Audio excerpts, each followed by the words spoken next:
20h à Abidjan, mesdames et messieurs, bonsoir. Au sommaire de cette édition de ce dimanche 5 janvier 2020. Un autre volet du message du chef de l'État à la nation, le volet santé avec les résultats enregistrés par le programme social du gouvernement en 2019 pour améliorer la santé des Ivoiriens. Ce sont ces acquis en matière de santé que nous allons déchiffrer ce soir. Incendie au marché de bois de Boaké. Aucune perte en vie humaine, mais le bilan matériel est lourd. Le ministre des Transports regrette des tonnes de marchandises détruites et présente la compassion du gouvernement ivoirien. Son message à l'endroit des commerçants sinistrés dans ce 20h. Et à Grand Bassam, l'heure était à l'ambiance. Mewé a fait vibrer les populations. Un spectacle offert gratuitement par le vice-président et le Premier ministre pour saluer les actions du chef de l'État.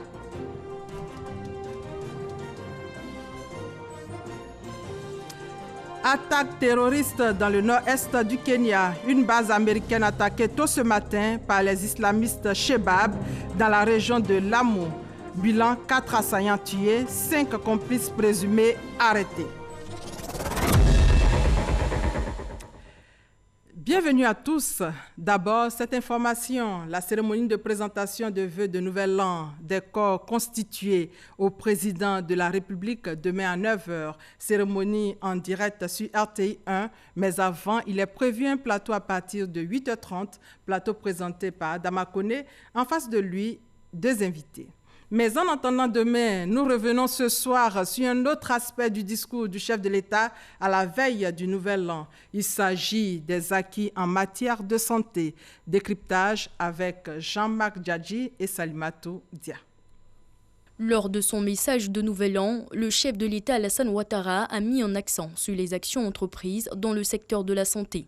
Il s'est dit satisfait des efforts du gouvernement dans la lutte contre la mortalité infantile et maternelle, un indicateur de santé prioritaire pour la Côte d'Ivoire. Pour réduire la mortalité infantile et maternelle, plus de 1 250 000 enfants ont été vaccinés gratuitement et près de 465 000 femmes ont bénéficié gracieusement de kits d'accouchement et de césariennes à travers les centres de santé du pays. Le déploiement rapide de la couverture maladie universelle CMU, un des 12 projets phares du PS-Gouv 2019-2020, a également été relevé par le chef de l'État. Au niveau de la protection sociale, les enrôlements pour la CMU, la couverture maladie universelle, s'accélèrent. Ce sont déjà plus de 2,9 millions de personnes qui ont été enrôlées, dont la moitié bénéficient pour la première fois de leur vie d'une assurance maladie. Il a réitéré son engagement à améliorer les conditions de vie des Ivoiriens, promesse faite depuis son accession au pouvoir en avril 2011. Nous avons restauré et construit des dizaines de centres de santé et hôpitaux à travers le pays. En outre, un programme ambitieux de réhabilitation et construction d'hôpitaux est en cours pour que chaque Ivoirien ait accès à une meilleure prise en charge médicale à proximité de son lieu d'habitation.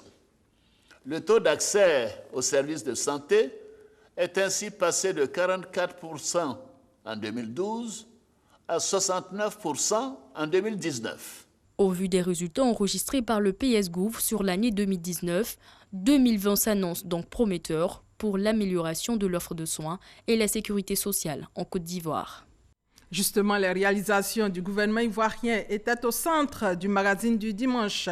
Hamza Diaby a reçu Sidi Touré, le ministre de la Communication et des Médias, porte-parole du gouvernement, est venu faire le bilan de l'année 2019 dans les secteurs politiques, économiques et sociaux. Nous vous proposons maintenant un extrait.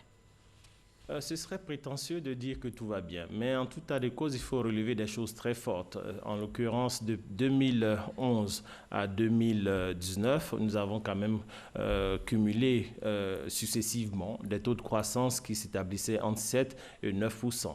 De 2011 à 2019, il y a eu des réalisations telles que l'augmentation du SMIC de 36 000 à 60 000 francs.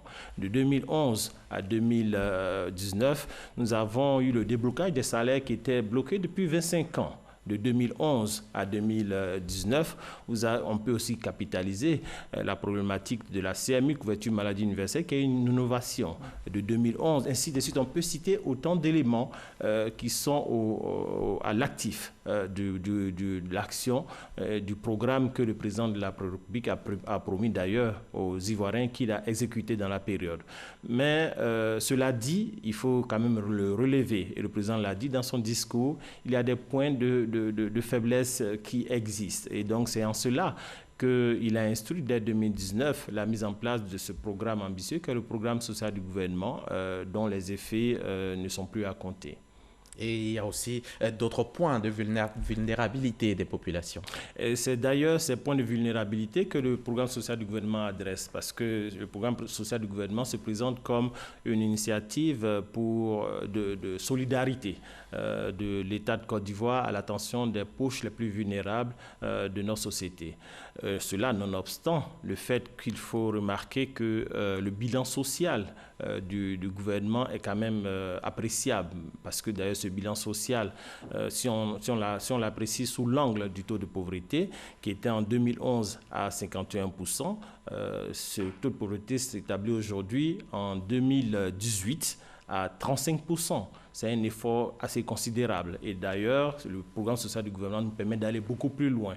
Et ce programme social du gouvernement s'articule aujourd'hui sur 4 axes, en l'occurrence la santé pour tous, l'éducation pour tous, le traitement de la pauvreté, l'autonomisation des femmes et des jeunes, sans oublier bien sûr le bien-être social des populations en milieu rural. Et tout cela pour un montant de près de 1,3 milliards de francs CFA repartis dans tous les secteurs de l'économie pour pouvoir apporter des réponses concrètes immédiates aux populations à fort impact.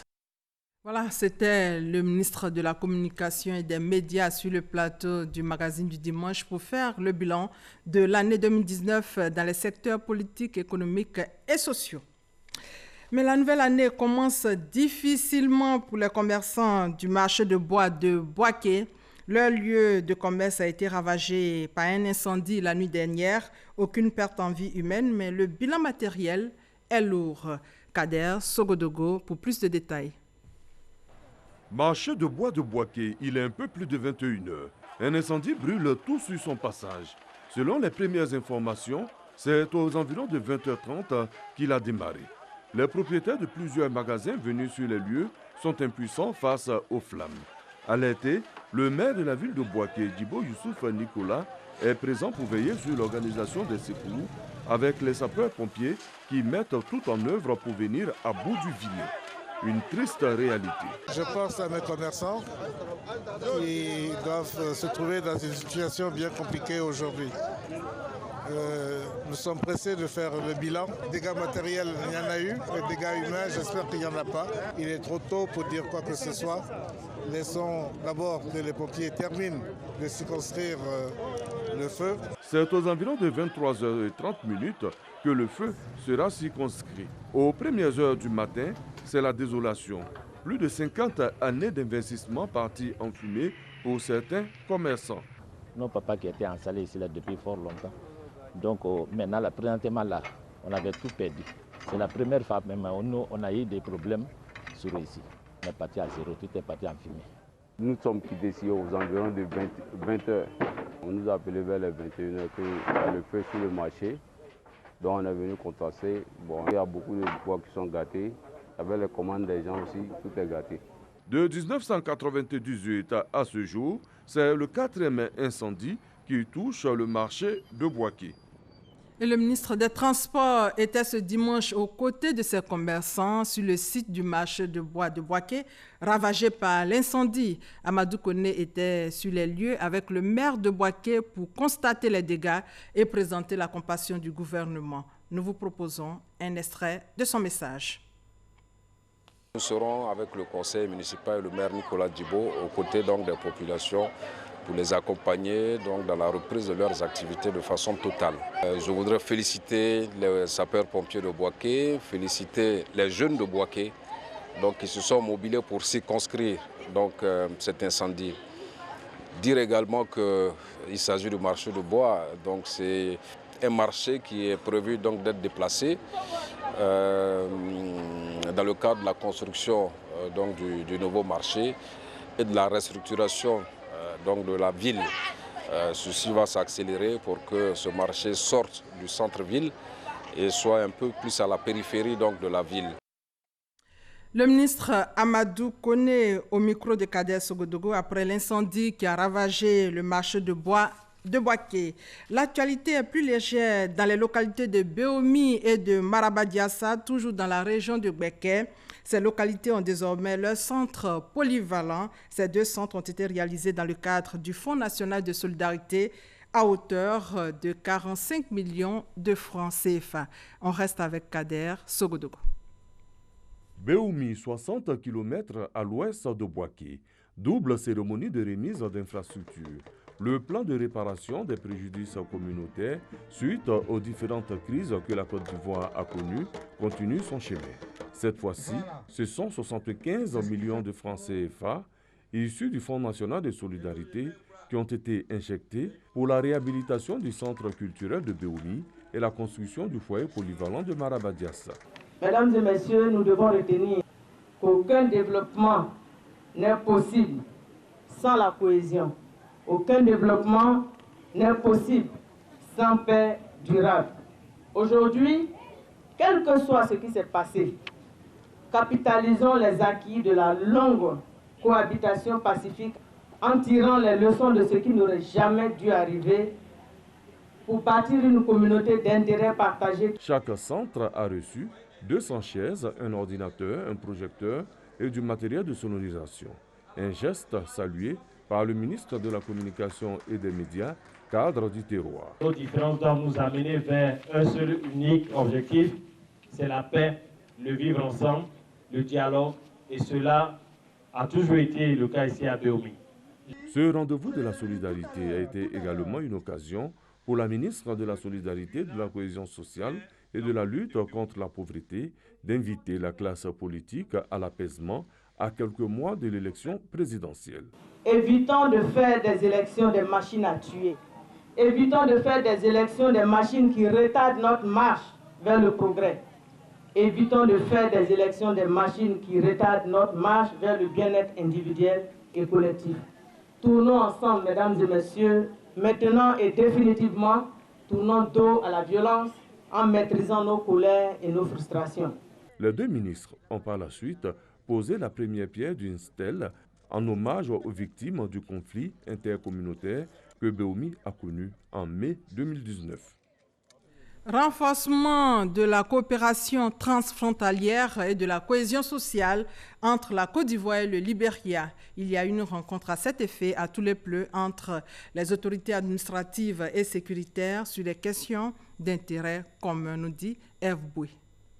Sécurité transfrontalière, libre circulation des biens et des personnes, conflits fonciers sont entre autres les questions d'intérêt commun qui ont été au centre des échanges entre les autorités préfectorales et sécuritaires du district du Grand Djedé du Libéria et celles du département de Tout-le-Bleu. La réunion s'est déroulée à la sous-préfecture de Tioblé.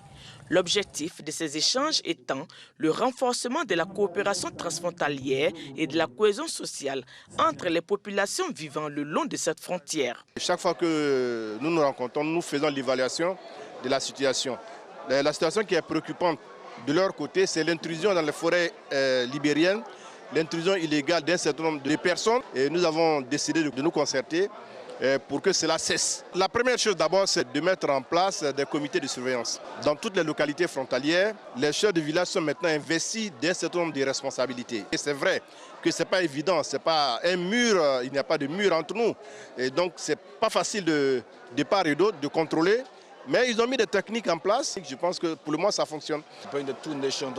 Par rapport à cette situation d'intrusion dans nos forêts, je suis très heureux qu'on ait trouvé des solutions pour y remédier.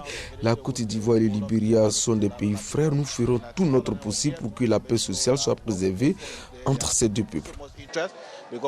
En plus de ces questions d'intérêt commun, le préfet du département de Touloupleu a entretenu ses concitoyens sur la couverture maladie universelle, le futur recensement général de la population et de l'habitat et les échéances électorales de 2020. Il a exhorté toutes les populations à maintenir la paix sociale. En marge de ces échanges, les différentes populations ont participé à une opération de don de sang. Et ici à Abidjan, une journée caritative et récréative en faveur des pensionnaires de l'hôpital psychiatrique de Bingerville. 300 malades mobilisés par une ONG pour un moment de convivialité, une action de portée humanitaire saluée par le maire de Bingerville. On fait le point avec Serge Kolia. Amour, entraide, solidarité. Voici le slogan qui guide les actions de l'ONG Raouda. En visite à l'hôpital psychiatrique de Bingerville, les membres de cette organisation non gouvernementale ont mis du baume au cœur des pensionnaires, très souvent coupés du monde extérieur du fait de leur état de santé. Pour débuter cette journée de partage, un déjeuner offert aux 300 pensionnaires. Ensuite, des kits de premiers soins, entre autres des seaux, des draps et des vêtements distribués aux malades. L'ONG Raouda, par la voix de sa présidente, Adia Alimata Traoré, épouse Meïté, a exprimé tout son soutien à ces personnes. Cette action vise surtout à jeter un regard positif sur l'hôpital psychiatrique de Bingerville en apportant un appui aux responsables dans la gestion de ce centre spécialisé. Nous sommes ici aujourd'hui pour répondre à un appel lancé par le préfet d'Abidjan.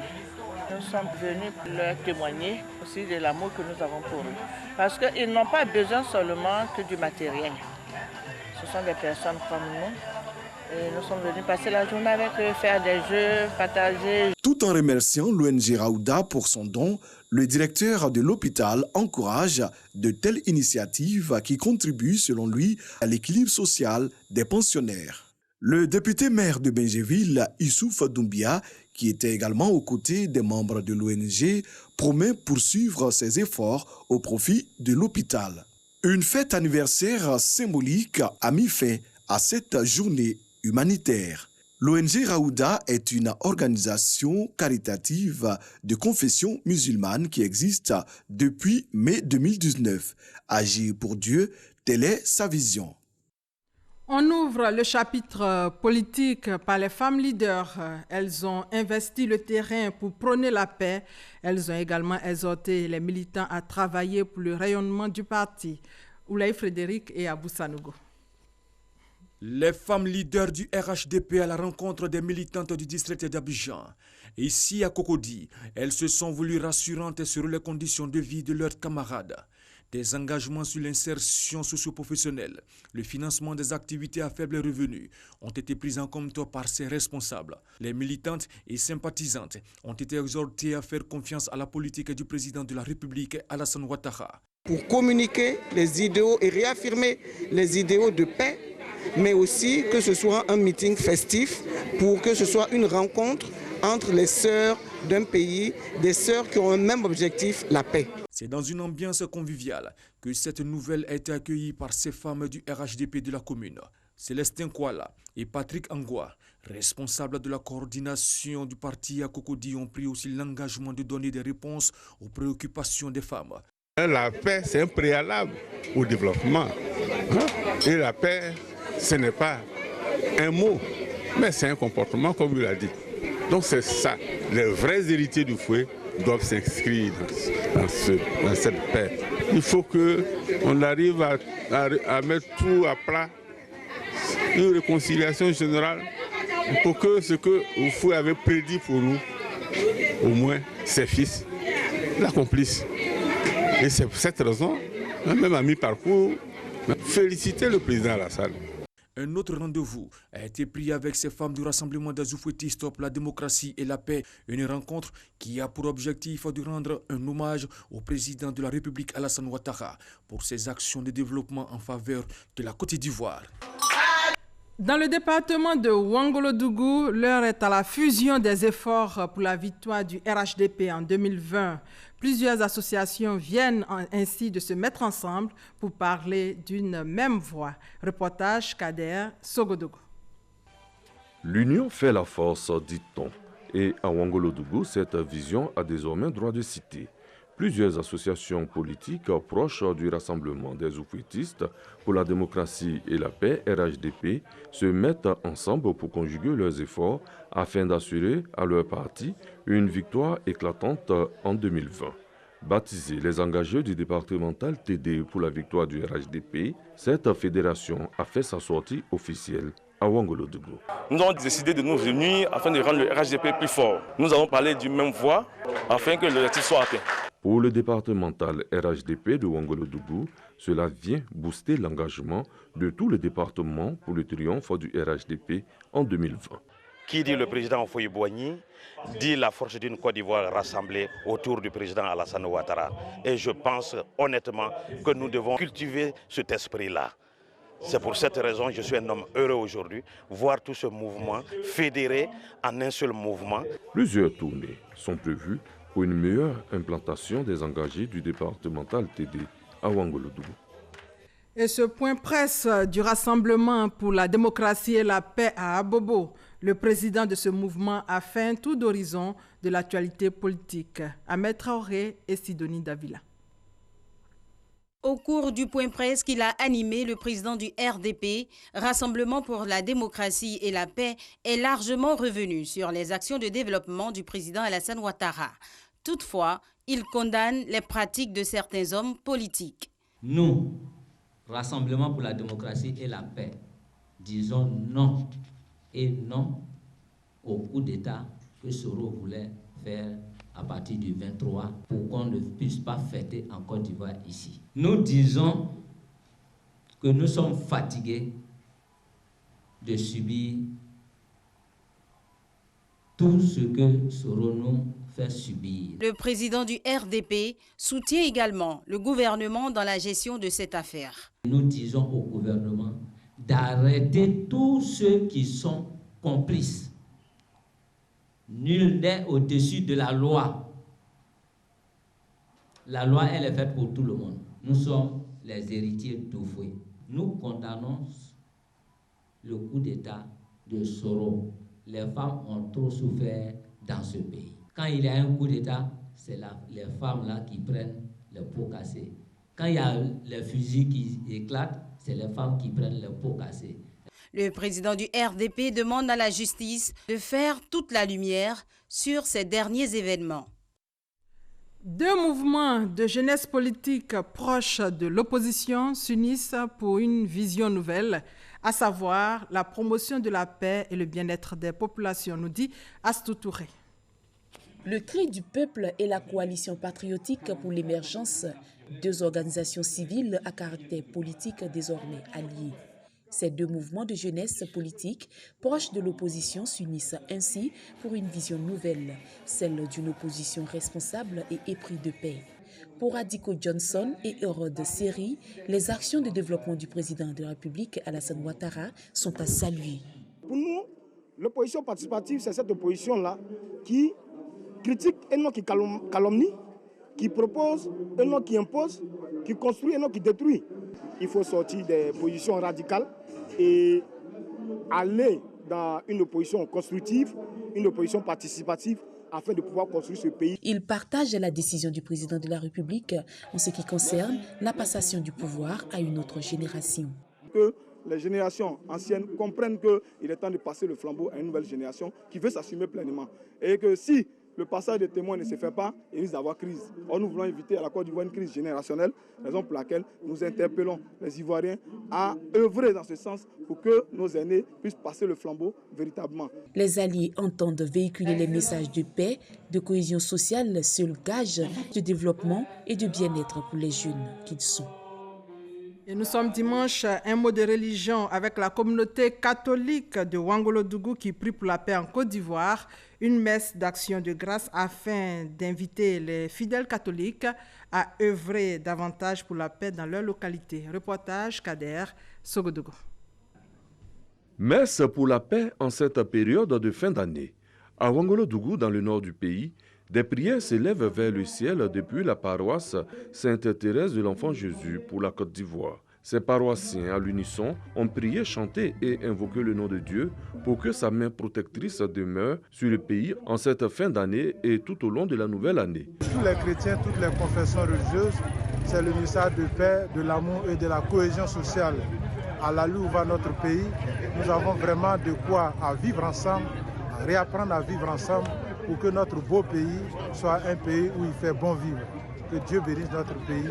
Ils ont bénéficié de la présence des élus du département. Nous sommes avec vous dans le bonheur, dans la difficulté, que nous aussi, nous voulons partager ce moment-là avec vous. Nous aussi, nous voulons contribuer à la recherche de ce salut éternel du Seigneur. Le père Bernard Koné de la paroisse Sainte-Thérèse de l'Enfant Jésus de Ouangolodougou a promis se joindre aux autres confessions religieuses du département pour prôner la paix partout où besoin sera. On continue cette fois-ci en musique avec l'artiste chanteur Mewe. Il a fait vibrer les populations de Grand Bassam, un spectacle offert gratuitement aux populations par le vice-président Daniel Kablan-Duncan et le premier ministre Amadou Gon Coulibaly. Les temps forts avec Isayo Tchona. Mewe, au stade municipal de Grand Bassam, pour célébrer ses 30 ans de carrière. Un spectacle offert gracieusement aux populations par le vice-président Daniel Kablan-Duncan et le premier ministre Amadou Gon Coulibaly.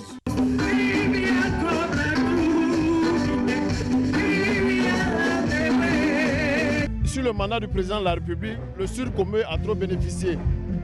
Vous avez vu l'autoroute. Chez moi même, le goudron est en train d'arriver à Tiapoum.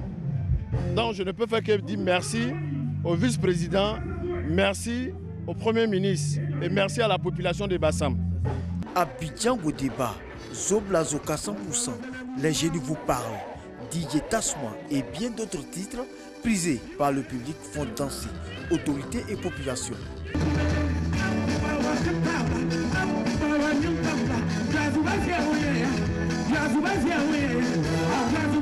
Ce concert est l'occasion pour la notabilité de lancer des messages de paix et de cohésion. Et la musique a aussi les mœurs. Et moi, je sais que cette musique va apporter la paix. Déjà, regarde comment nous sommes unis ici. Le ministre Eugène Aka Awele, président du conseil régional du Sud Komoué, représentant le vice-président et le premier ministre, saisit l'opportunité pour mettre en avant les actions de développement du président de la République, Alassane Ouattara. Avec Alassane Ouattara, nous connaissons la vraie signification du mot politique. Avec Alassane Ouattara, la politique donc c'est bel et bien le développement. Et Bassam, avec le Sud Komoué, en est le vrai témoignage. Pendant 2 heures, le génie des Palaiso assure le spectacle et apporte du baume au cœur des mélomanes et spectateurs. Kérosène DJ Léo, Vital, Abou Nidal et bien d'autres artistes ont fait également danser les populations. Et toujours en musique, cette page noire, cette page triste dans ce 20h en images, la Côte d'Ivoire perd un artiste qui a fait le beau jour du reggae. Abdraman Silué, ou de son vrai nom Abou Smith, est décédé le 2 janvier dernier en France, à Marseille. Il avait 65 ans. Nous allons maintenant faire le tour de l'actualité qui a marqué le monde cette semaine. C'est votre 7 sur 7 avec Ahmed Traoré et Sidonie Davila Waka.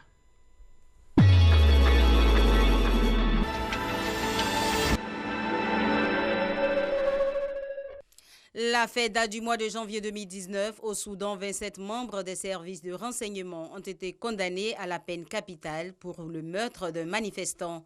Ils ont été reconnus coupables de l'avoir torturé à mort. L'ex-PDG de Renault-Nissan, qui attendait son procès en résidence surveillée au Japon, s'est enfui au Liban, d'où il entendait parler librement à la presse. Selon des sources officielles, le patron déchu de l'alliance Renault-Nissan-Mitsubishi est arrivé à Beyrouth le 30 décembre dans un avion en provenance de Turquie. La commission électorale bissau-guinéenne a annoncé la victoire de l'ancien Premier ministre Umaru Sissoko Embalo, élu avec 53,55% devant son rival Domingo Pereira, qui n'a eu que 46,45% des suffrages exprimés. Diplômé en sciences politiques, il a été le Premier ministre de son prédécesseur, José Mario Vaz, entre novembre 2016 et janvier 2018. Le Comité des Nations Unies contre la torture a écrit au Sénégal pour s'opposer à l'éventuelle libération de l'ex-président tchadien. Hissène Habré a été condamné en 2016 à la prison à vie pour crimes contre l'humanité. Ses proches font valoir qu'il devrait être libéré pour des raisons de santé. Le puissant général iranien Qassem Soleimani, chef des gardiens de la révolution, a été tué tôt vendredi dans un raid américain à Bagdad. L'Iran estime qu'il s'agit d'une escalade extrêmement dangereuse. Au moins 14 civils, dont des élèves, ont été tués par l'explosion d'un engin artisanal au passage d'un car dans le nord-ouest du Burkina Faso. L'état-major général des armées burkinabè a par ailleurs fait cas d'une attaque contre une unité de gendarmerie, cette fois à Inata, au nord du pays. Très tôt ce dimanche matin, les Chebabs ont lancé une attaque suicide à bord d'un véhicule chargé d'explosifs contre une base de l'armée américaine. Des réservoirs d'essence ont pris feu, mais l'incendie aurait été maîtrisé.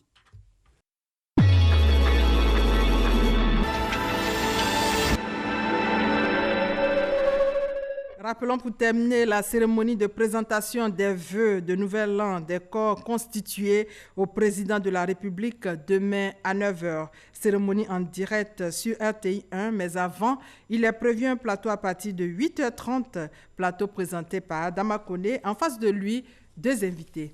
Et voilà, c'est la fin de ce 20h. Demain, vous serez en compagnie de Fatou Fofana. Merci de votre fidélité. Excellente soirée à tous.